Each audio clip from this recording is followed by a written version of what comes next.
minha mensagem de hoje tem por tema a dor da remoção. Remover algo ou tirar algo de nossa vida que nos oferece algum benefício é muito desafiador.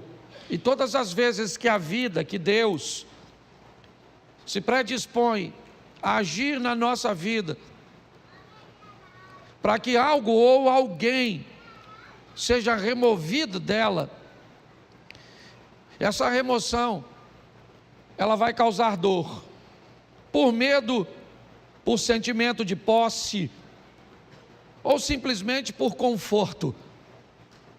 Normalmente as pessoas não têm dificuldade, principalmente na igreja. Você quer colocar alguém num cargo, ninguém normalmente não te pergunta por que você está colocando essa pessoa no cargo.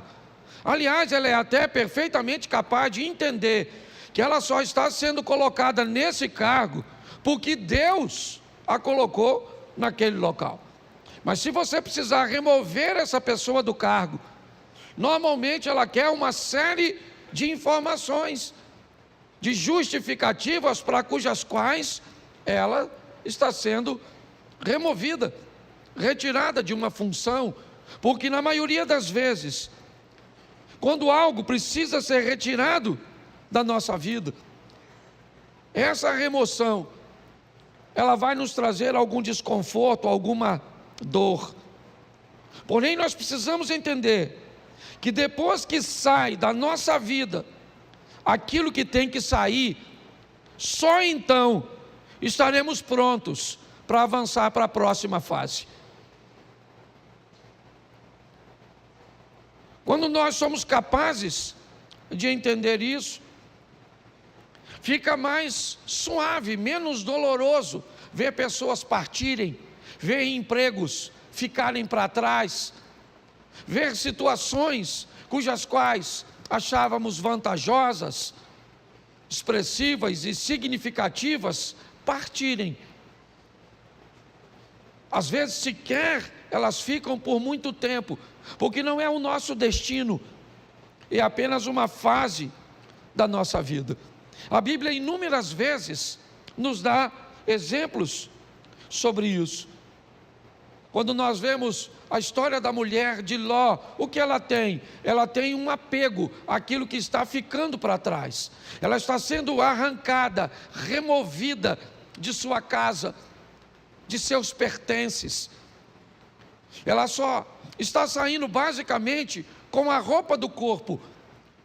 Então a dor dessa remoção, o apego àquilo que ela está deixando para trás, faz com que ela olhe para trás, mesmo diante de uma ordenança de cuja qual ela não deveria fazer isso, ela faz desobedecendo, e sabe o que acontece? Ela não tem mais futuro, ela é paralisada por aquilo. Aquela é uma situação que a paralisa. Mas pastor,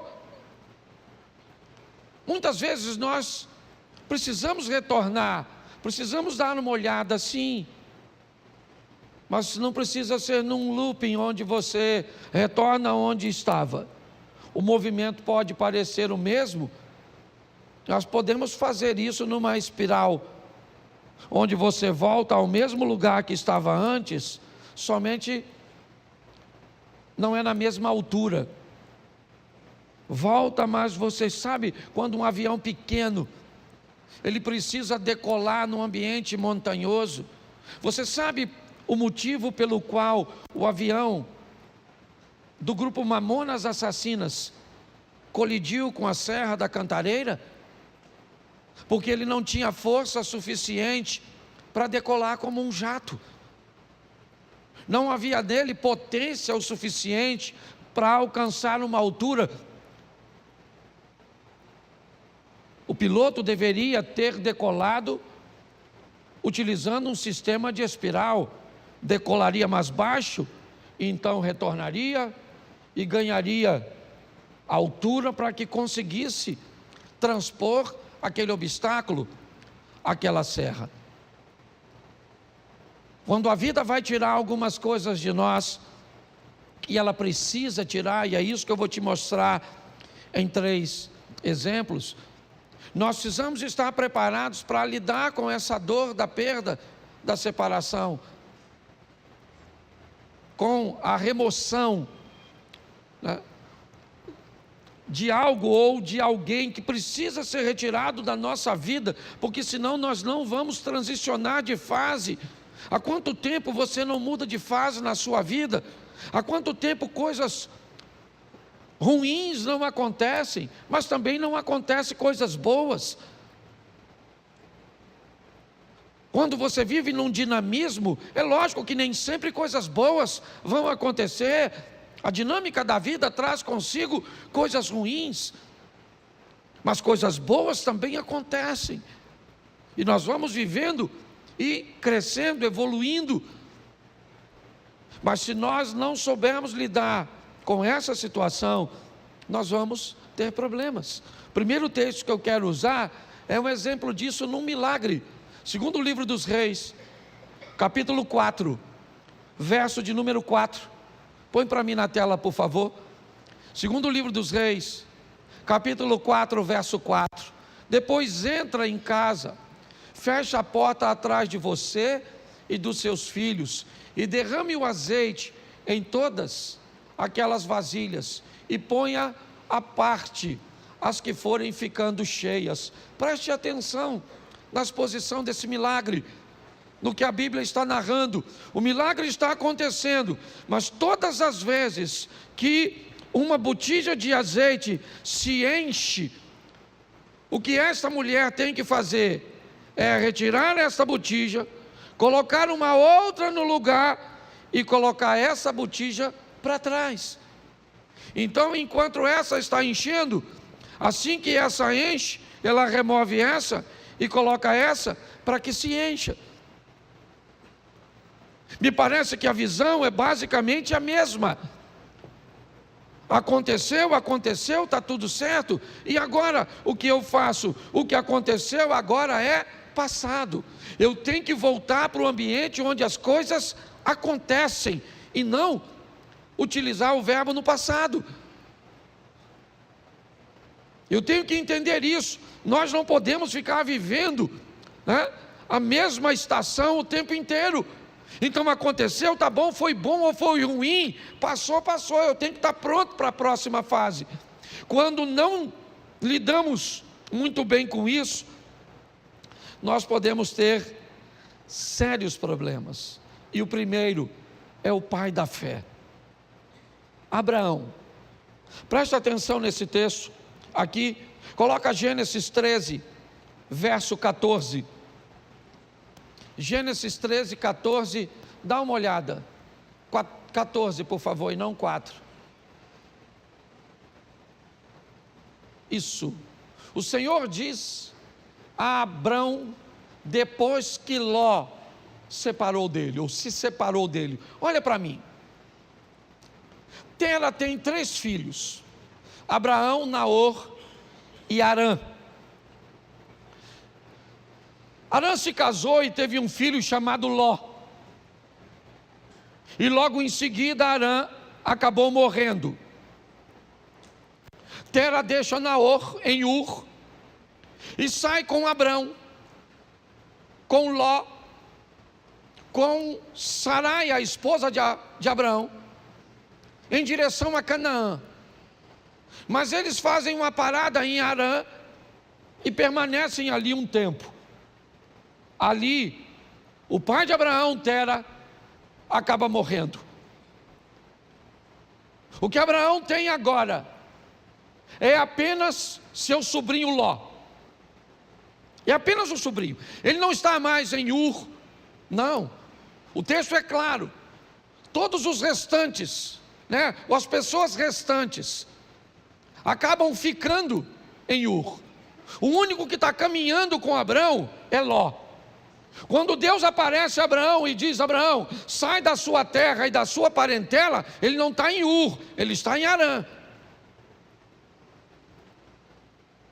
Note bem, a terra dele não era Harã, a terra era Ur, mas Deus está dizendo para ele, se ele está ali, naquele momento, aquela terra é a terra dele. Deus está dizendo para ele, ó, essa terra onde você está vivendo, ela é sua no momento, ela é o lugar que você está. Ele já saiu, é verdade, de Ur, seu destino era Canaã, mas seu pai parou em Harã, por motivo cujos quais eu desconheço, e acabou morrendo ali. E o que sobra para Abrão? Sobra Ló. Quando Deus diz, sai da sua terra e da tua parentela, a terra é Harã, e a parentela é Ló. Apenas um parente. E apenas uma solicitação de remoção que Abraão me parece que tem dificuldade de fazer. Por quê? Porque Ló era órfão, provavelmente. Porque a terra cuja qual ele está agora não é Ur, não é um ambiente de Ló, talvez. Mas o grande problema é a orientação e a ordem que Deus está dando a Abraão. Deixa, está na hora de Ló sair de sua vida, porque só tinha ele, então não tinha outro. Note que é apenas uma coisa, e apenas uma pessoa, mas olha o estrago, o atraso, o prejuízo que desobedecer uma orientação do Altíssimo pode trazer para a trajetória de uma vida. Por que Abraão provavelmente tem medo, insegurança de deixar Ló para trás? Porque se ele deixa Ló, o argumento dele vai se solidificar em Eliezer, o Damasceno. Já que ele não pode ter filho, pelo menos que ele deixe sua herança para um sobrinho, que ele o adotou. Pelo menos é alguém de seu sangue. E parece que Abraão está preso nisso. Na hora de remover Ló é muito doloroso. Por quê? Porque ele é a minha segurança no que diz respeito ao futuro. Se não for ele, como é que vai ser? Pois é. Às vezes quando Deus quer remover algumas coisas cujas quais somos apegados demais, sem ela não veríamos uma saída. O que eu vou fazer? Como é que vai ser? É a única coisa que eu tenho, é a única corda que eu tenho para me segurar. E Abraão leva Ló com ele. Ele não consegue se apartar de Ló. E eu confesso a vocês que fora a sensação de ver seu sobrinho enriquecer, Ló não traz mais nenhuma alegria para a vida e ministério de Abraão. Nenhuma. Se você for olhar a história, é só problema, é só dificuldade, é só adversidade. Até que chega um momento que Deus diz: Abraão, não tem mais como.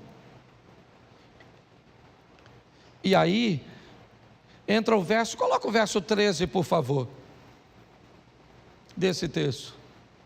Ora, os homens de Sodoma eram maus e grandes pecadores contra o, verso 14, disse o Senhor a Abraão, depois que Ló se separou, ergue os olhos e olha, desde onde estás, para o norte e para o sul, para o oriente e para o, vamos lá, porque toda essa terra que vês, eu te darei a ti e a tua, preste atenção, isso só acontece depois que Ló vai embora. Olha só, Abraão era rico, sim ou não? Sim. Foi a riqueza e a prosperidade que fez com que os poucos recursos da terra não fossem suficientes para sustentar os dois rebanhos. Há uma briga, um litígio entre os pastores de Ló. Então Abraão Diz a Ló: escolhe para onde você vai, escolhe. Decida para onde você quer ir. Note que Abraão não está preocupado com a direção, ele está preocupado com a companhia. Enquanto Ló caminha para Sodoma e Gomorra, lembra o verso 13? O que tinha lá? Homens que viviam em grandes pecados. Abraão não. O caminho de Abraão era outro. A rota de Abraão era outra. Abraão estava disposto a andar com Deus. Era isso. Quando olhamos essa história, o que descobrimos? Que o pai da fé estava apegado e tinha dificuldade de se libertar de coisas, e aqui, de laços familiares. Entenda o que eu vou falar agora.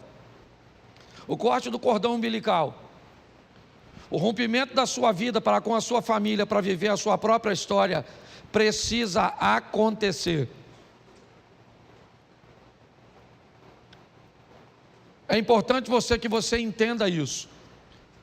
Existe uma nova fase para você, e você precisa estar pronto a retirar ou a permitir que isso aconteça. Se dependesse de Abraão, ele não tiraria. Mas a prosperidade dos dois foram tanta que a terra está dizendo para eles: vocês não têm como viver juntos. Então ele diz: então você vai embora. E o texto diz que assim que Ló sai da vida de Abraão, Deus disse: agora levanta os teus olhos e olha. Agora dá uma olhada. Agora não há limite. Finalmente eu posso fazer na sua vida tudo aquilo que eu sempre quis fazer. Só não conseguia fazer antes porque você ainda estava aprisionado. É importante, eu não sei qual é a prisão ou aquilo que precisa ser removido da sua vida. Eu sei que tem coisas, e principalmente quando o assunto são questões familiares, principalmente, é romper com uma mãe para dar um outro nível para o casamento. É romper com um filho para dar um outro nível para o casamento. Pare e pense. Muitas vezes nós precisamos, não é abandonar, não. Você vai ver o que Abraão ainda vai fazer mais à frente. Mas é importante que nós entendamos isso, que depois que Ló sai da vida de Abraão, as coisas tomam um rumo totalmente diferente. Então, por mais doloroso que seja, esteja pronto para viver essa remoção. Deixa eu usar a segunda, que eu não posso deter muito tempo. Jonas 1,15.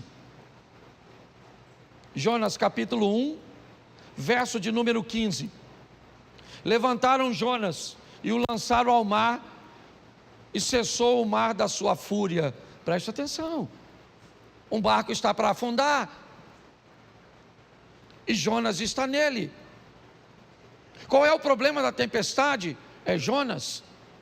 Qual é o motivo de tudo aquilo que está acontecendo? É Jonas. Por que Jonas está ali? Porque o capitão do navio está ganhando dinheiro com Jonas. Jonas está ali porque comprou uma passagem. Jonas está ali porque tinha uma grana para comprar uma passagem para entrar nesse barco. Mas ele é um desobediente, está certo? Mas ele está trazendo dinheiro. Mas eu não sei quem ele é. Tudo bem, não quero saber. Ele está trazendo uma grana, ele está trazendo uma lucratividade, e pautado nessa lucratividade, eu não sou capaz de selecionar quem entra na minha vida. Deixa eu fazer uma pergunta para você: quanto custa para entrar na sua casa? Quanto custa para entrar na sua família?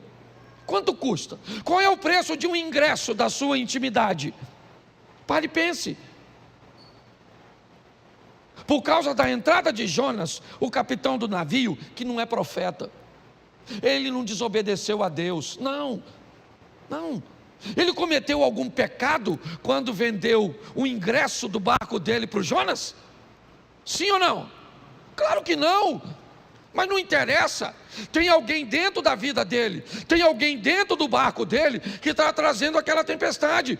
É só uma questão de tempo até ele afundar. Você sabe o que ele faz, o capitão do navio? Ele pega toda a carga e joga fora. Ele precisava perder a carga? Não, o problema era a carga, o problema era Jonas. Mas ele perde a carga. Porque pessoas perdem aquilo que não precisava perder, quando não querem tirar o que precisa ser retirado. Você não quer tirar esse comportamento? Então tá bom. Perde o casamento, perde a intimidade, perde a paz. Mas sabe por que Jonas saiu do barco? Porque o capitão procurou. O capitão está procurando, me parece alguma coisa para jogar fora. O que ele quer é aliviar o barco, já perdeu a carga, é verdade, mas a tempestade continua, então ele vai no porão, ele desce no porão do navio. Eu já falei isso aqui, ele desce no porão do navio, e lá no escuro do porão, deitado num lugar, está o Jonas. Porque aquilo que às vezes vai te levar para o fundo, não está na luz no convés, está no porão, escondido, quietinho. O que ele está estabelecendo em você, um comportamento, uma postura comportamental, que destrói seus relacionamentos, que impede você de ter relacionamentos sadios. Mas quando ele procura, a Bíblia diz: aquele que pede recebe, aquele que busca, acha. Então ele não está buscando, ele achou, pegou o Jonas, levou o Jonas no convés, o interrogou, e Jonas disse: não era para eu estar aqui, era para eu estar onde? Em Nínive, cumprindo a minha missão. Mas eu desci a Jope, peguei, certo? Comprei um ingresso, uma passagem, entrei no seu barco para ir para Tarsis, para a Espanha. E agora? A tempestade está lá, Jonas diz que ele é o culpado. Mas e agora? O texto diz que o capitão está com medo de jogar Jonas fora. Quem é esse cara? Não é quem ele é a missão que ele precisa executar. Não tem a ver com ele, é com o propósito de Deus na vida dele. Ele se torna importante por causa do propósito. E aquele homem olha e diz: eu não vou remover esse cara do meu barco, eu estou com medo de jogar esse cara fora. Eu jogo esse cara fora e, não quer jogar?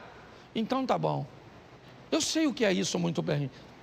Eu trabalhei 12 anos numa empresa, foi lá que meus filhos nasceram. Lá eu me casei, eu não tinha um carro, eu usava o carro da empresa. Tudo girava em torno daquele lugar. Eu não sabia viver, não havia nenhum outro ecossistema que eu conseguia enxergar, sabe, para me prover de um futuro. Não tinha. Não havia possibilidade, eu não conseguia enxergar. Eu sei hoje que existia, tanto existia que eu estou onde eu estou, mas na época eu não via. Eu estava totalmente apegado, e Deus usando todas as estratégias para me remover. Ele me tirou com mão forte de um lugar que eu não queria sair.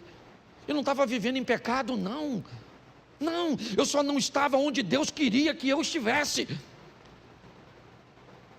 Mas aqui eu não quero falar de Jonas, eu quero falar do capitão. É ele é o foco da minha mensagem, porque é o barco dele que vai afundar. Por quê? Porque tem alguém que não deveria estar na vida dele, na casa dele, na empresa dele, nos negócios dele, no ministério dele. E agora ele tem que jogar Jonas fora. Sabe o que ele tem? Medo. Medo de jogar. Só que ele não vê outra situação. Ele tem que jogar Jonas fora. Verso 15: e levantaram a Jonas e o lançaram e cessou a sua. Aí ele foi lá, mergulhou no mar, pegou a carga toda, trouxe de volta para o navio, e seguiu direitinho, sim ou não? Não. Precisava ter perdido a carga se tivesse jogado Jonas? Sim ou não? Mas perdeu a carga porque não achou o Jonas. Então fala para quem está do seu lado: acha o Jonas.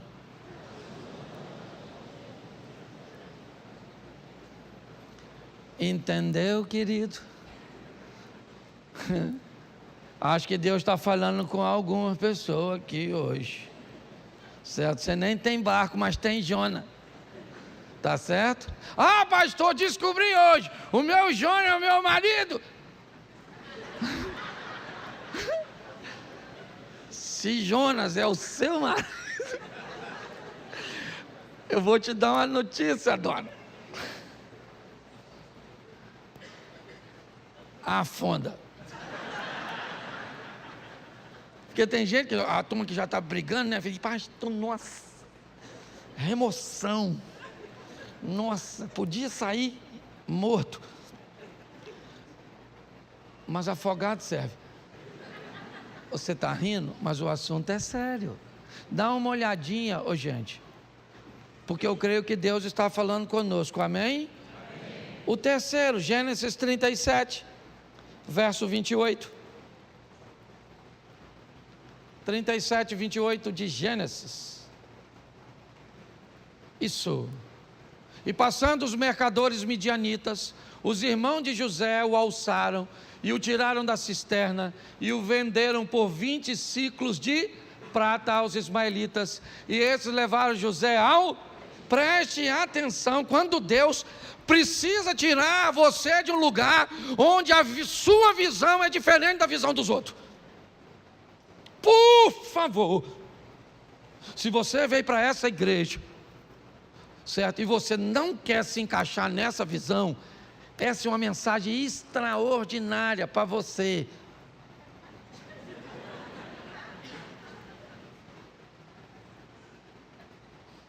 O José é um cara que ele vê o mundo, as coisas, ele aspira, seu comportamento é diferente de seus irmãos.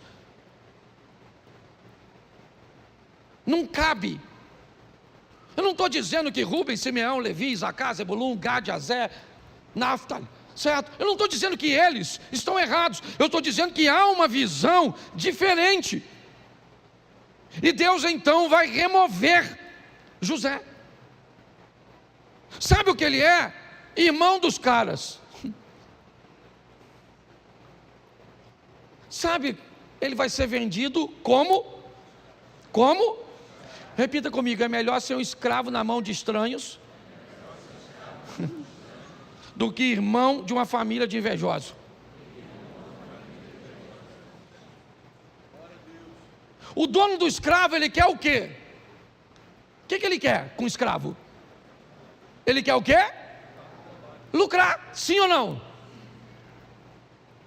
Então, para o dono do escravo, quanto mais ele lucrar, melhor. O que o escravo vai fazer lá na frente, se o escravo amanhã se tornou governador do Egito, o cara não quer saber. O que ele quer saber é o quanto ele ganhou quando vendeu o escravo.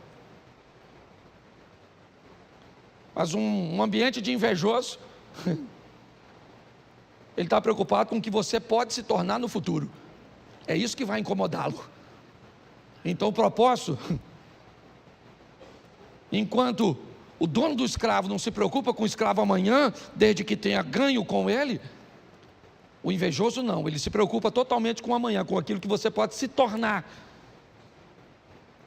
Porque na verdade, na maioria das vezes, todo mundo quer ver você bem, desde que não seja melhor do que ele.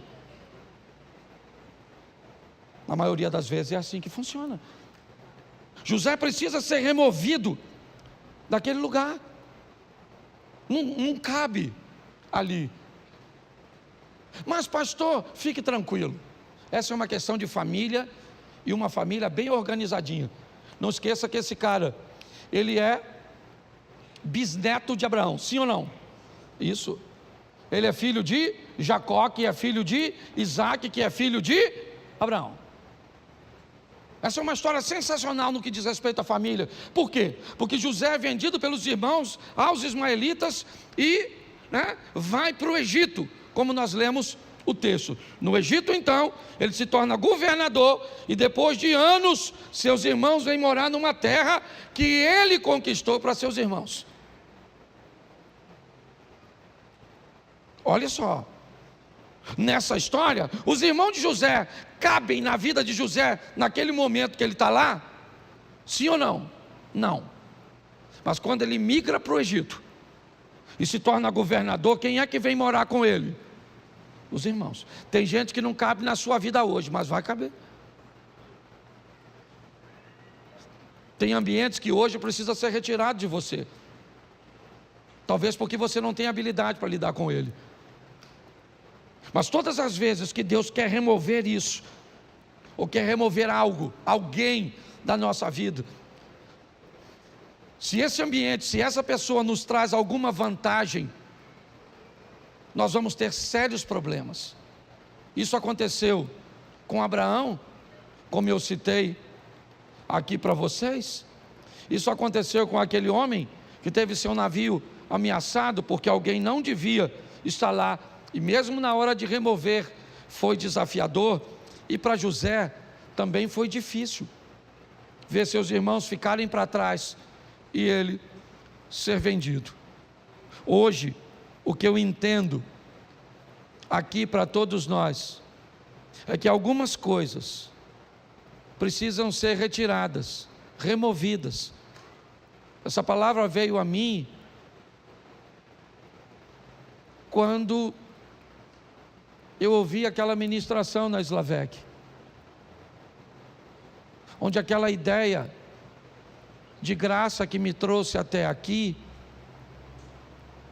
foi ampliada, não diminuída, ampliada. É uma nova fase. É importante que nós venhamos a respeitar o tempo da mudança. É um grande desafio para nós. Eu não sei se você sabe, mas a história de Abraão começa com 75 anos de idade. Isaac nasce, Abraão tem 100 anos. Foram 25 anos depois. Ele teve que vivenciar tudo aquilo. Talvez por isso ele seja chamado o pai da fé. Hoje, muitas vezes, Deus tenta remover coisas tão pequenas. Eu vou falar aqui algo, não vou expor a intimidade de ninguém, mas não sei nem se o casal que eu atendi está aqui, mas não vou citar seu nome de forma nenhuma aqui. Eu estava atendendo agorinha mesmo um casal que corre o risco de se divorciar porque a mulher tem dificuldade de remover o celular, de remover o vocabulário. E se não fizer isso, o casamento acaba. Mas ela tem dificuldade de remover, porque todas as vezes que algo precisa ser retirado, nós temos muita dificuldade. Tenta fazer uma devocional toda manhã. Tenta. E você vai encontrar com diversos obstáculos que você precisa remover. Tenta levantar de manhã, fazer a sua oração, fazer sua leitura bíblica, fazer um período de meditação. Eu não sei de quanto tempo você pode, mas tenta fazer isso. A probabilidade de você não conseguir é muito grande, porque para colocar essas coisas em prática, você vai ter que remover outras coisas que você já faz e que lhe oferece conforto. Tenta orar toda noite com sua esposa, de mãos dadas. Tenta fazer jejum pelo menos 2 ou 3 vezes na semana. Tenta para ver. Pastor, por que é tão difícil? Porque antes de fazer aquilo, você vai precisar remover outras coisas que já estão estabelecidas, que te oferecem vantagens, que te oferecem conforto. Hoje a minha proposta, sabe, é trazer esse entendimento para você. Eu fecho aqui na minha devocional de sexta-feira. Eu vivi uma das maiores experiências, porque hoje não era para eu estar aqui. Hoje era para eu estar envolvido num escândalo e preso, com meu nome passando na mídia. Mas por causa da minha devocional, e eu tenho certeza, uma oração tão simples que eu fiz naquela manhã, me deu condições de chegar no lugar 20 minutos antes e resolver um problema que ia acabar com a minha vida. Você sabe quantos minutos eu orei naquela sexta-feira? Talvez de 5 a 7. Sabe aquela oração que você levanta e entrega o dia? Sabe, Senhor, toma esse dia, toma isso, toma aquilo, oro para o fulano, para o ciclano, aquela coisa. Então eu vou falar uma coisa para vocês. Para ter bons hábitos, nós vamos ter que remover os ruins. E se você achar que não consegue fazer isso, vai continuar com os ruins mesmos.